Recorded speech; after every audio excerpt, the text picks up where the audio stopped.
Okay, so now that we did this linear pattern with the hinge cut and hinge rounds over here on the left side of our hinge plate, we're going to put one on the back and one over here to the right. Now, conceivably, we could just mirror this over, and that would be okay, but, and that's another one of those pattern features, but what do we do at the top up here? And that's where the revolve, or the circular feature pattern comes in. So even though it's not really circular, it's kind of revolved at 90 degrees, we're going to take all this and rotate it and put it up here, and then rotate it over here for the third side, maybe 270 degrees for 3 instances, and go ahead and do that. So we're going to do this as a real quick tour here, and we're going to go into a lot more detail in a different video, but I just want to give you the capacity to be able to get started on this and be able to do this yourself. So, Feature tab on the Command Manager, go to Linear Pattern. We're going to open that up with that arrow below it. We're going to go to Circular Pattern, and now we're going to pick a direction. So what we want to do is we want to be able to see up here for direction. What it's looking for is a pattern axis. And what we can get that is we can go up here to the Hide Show button up here on our Heads Up View toolbar. Go ahead and pull down that arrow, and we're going to select this guy over here, which is View Temporary Axes. So every time we put in a circular feature in here, and your model, no matter what model it is, it's going to create an axis there. Same height as our circular feature. So if this were a bigger circular feature, we'd have a bigger axis. So kind of have to come in here and select it. So that's going to be up here. So you want to make sure you pick direction. Well, we're going to go ahead and pick that axis. And then instant spacing, we could do 90 degrees each, or equal spacing between a certain angle. So let's do this one since it's first. Instant spacing, we're going to do 90 degrees. And we're going to do 3 of these guys all together. So this would be the first 90. That'll be the second 90. And we might have to do something a little bit different here. We might have to actually maybe make that direction backwards if we want to do that. We want to reverse that direction. We don't know that yet, but keep that in mind. We're not going to do direction 2. We're not going to cover that right now, but we could do a separate direction.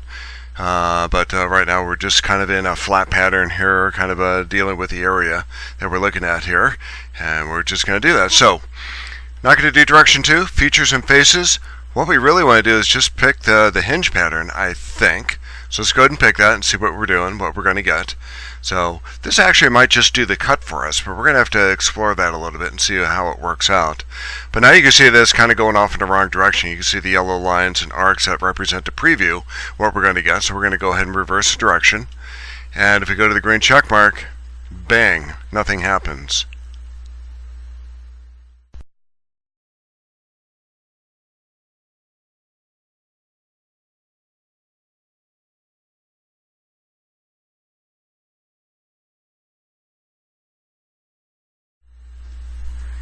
Okay, so that didn't quite work, and I think what we did is all we did was did the pattern of the cuts.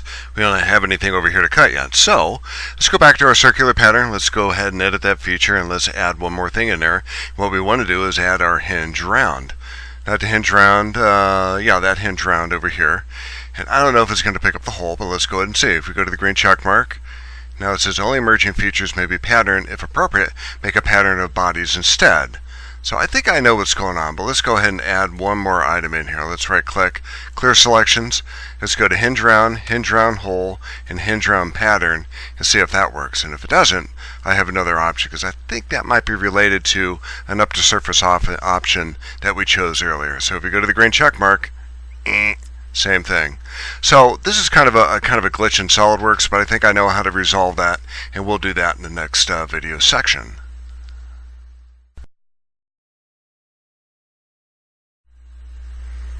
Okay, so let's look at this a little bit closer. So let's take a rollback bar, and this is a good exercise to try to find out what we did. The basics here, that's pretty basic. The center hole, that's pretty basic.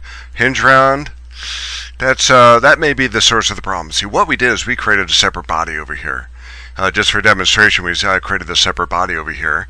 If you look over here in your feature manager, we do have a solid bodies folder that has the name of the last part, the name of the part of one of the bodies. Usually it's the last name that's applied to that body. And then this hinge round, a hole, is the last name applied to this body over here. So that's one body over here. That's the other body over here. If we combine those, which we did with the hinge round extension, watch what happens to solid bodies folder. Roll that down one more, and then the solid bodies folder disappears. So now it's one whole body. But SolidWorks now thinks, even though we merged these together, SolidWorks thinks that it's still a separate body. But it's not really a separate body, so we can't use the separate body option in here in order to select it because there is no separate body to it.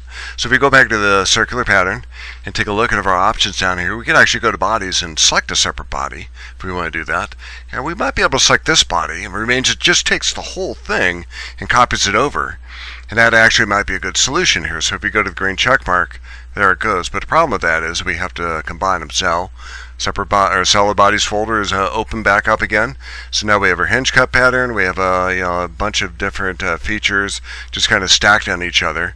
We need to combine those, and there is a combine function up here that we could use. Here it is up here. If we want to go that route, we can go to combine, and then bodies to combine would be everyone. We just go up here to our solid bodies folder and select all these, and go to the green check mark, and now we should have that done. So that is one solution using the combine bodies function and feature, I should say. Then the circular pattern where we select the bodies for that. But that's not as elegant as something else. I'm going to show you a different way, but we're going to have to make modifications to our model first.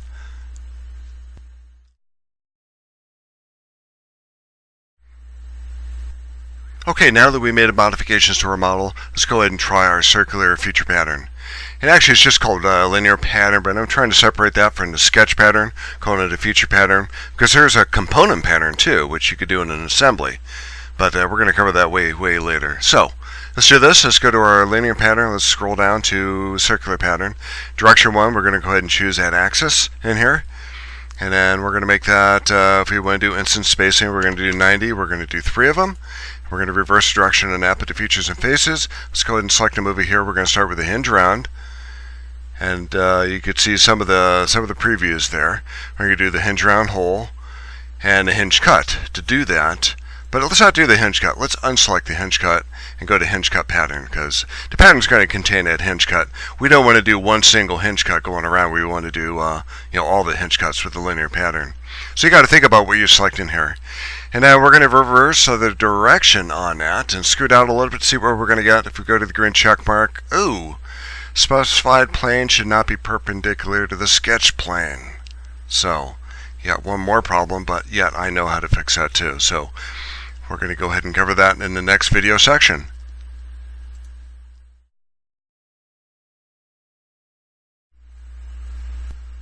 Okay, so these are some of the errors you might run into as you're putting your model together. If you remember, we tried to put our hinge ridge in here, our hinge round in here, to go up to that surface in the back of our model.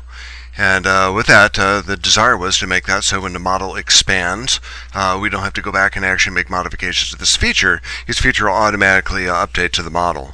But there are good ways and bad ways of doing that. And one reason why I have the sketch lit up in the background is instead of using a surface for that, if we're going to make a pattern out of it, is we're going to go ahead and use a point, a vertex, on the sketch that's in the background, the actual base extrude sketch, to do that.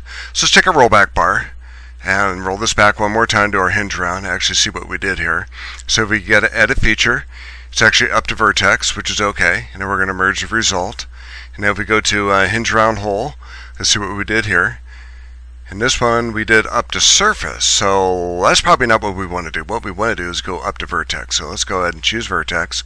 We're going to go back, instead of choosing model geometry, we're going to go back to sketch geometry, which pretty much drives the rest of the design. By going back to the sketch geometry, which drives all the model geometry that we have in here, is that we're not choosing anything. It's a solid body or a feature, 3D feature yet. We're just choosing sketch points.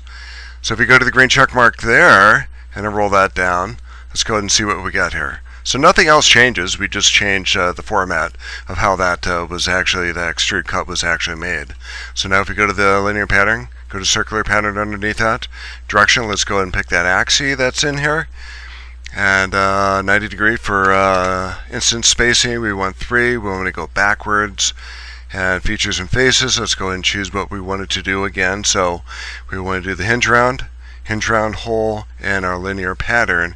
If we go to the green check mark, bang, now we have it.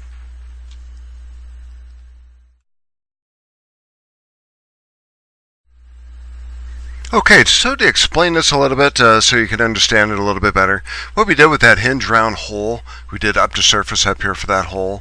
And when we try to make a circular pattern in that and actually put it up here, it's referring to this surface up here in order to put that hole in. And now that surface is now perpendicular, or actually parallel to where that hole is supposed to go, so that doesn't quite work.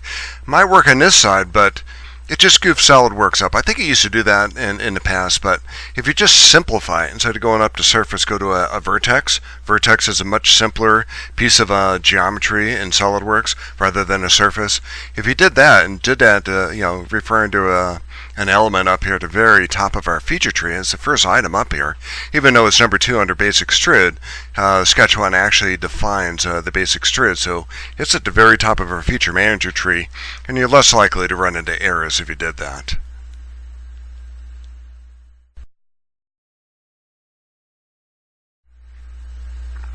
Okay, let's go ahead and finish this up by doing something just a little bit differently. Just let me show you one more option in here.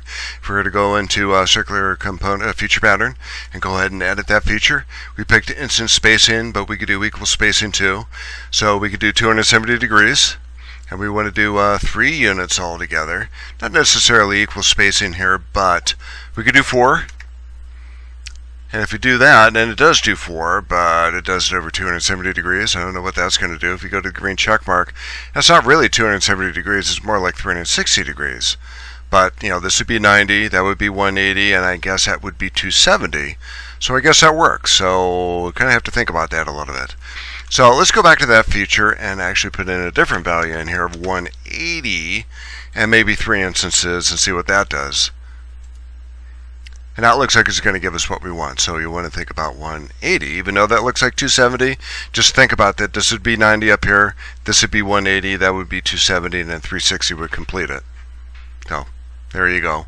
So that's equal spacing if we go to the green check mark. And if you think about it, we have bodies in here, instances to skip. We could do that real quick. We did 360 and maybe did 4 of these. We can go to entities to skip or instances to skip in here and click inside of that. We can take that guy and take that out. And a lot of these things have been covered in the linear feature pattern and the linear and circular sketch pattern too. And of course, geometry pattern, if it doesn't work one way or the other, you could always click on it. It just solves it in a different mathematical way. And then instances to vary, as we covered in the linear feature pattern, you might want to consider that too. So yeah, like a lot of these were borrowed and explained in the linear feature pattern, so I'm not going to explain them here. But we'll do that in a little bit more detail in a different video. So let's go ahead to the green check mark, rebuild that. And that's what we're looking for.